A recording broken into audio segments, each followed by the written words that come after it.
Alright, so it's time to install some coilovers. We've teased some pictures of the car lowered already, and y'all have seen those on Instagram and stuff, but we have some coilovers here in the shop that we're going to try to put on. As y'all know, there's not a lot out for the Mark 8, at least in the States, so we're just kind of doing a trial and error thing and seeing what fits from previous models. So, let's go. Alright, so if you know anything at all, this looks almost exactly like a Mark 7 dupe with DCC, obviously, because it's got all that fancy stuff. Other than that, it's pretty much just a Mark 7 suspension. So we're gonna throw these on and then make it look like the pictures.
Being on some kill shit, we gon' sell 200 nigga real quick.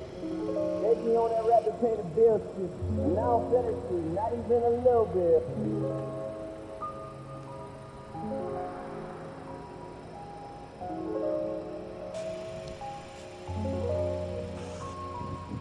Oh Lord, know yourself, know your work, nigga.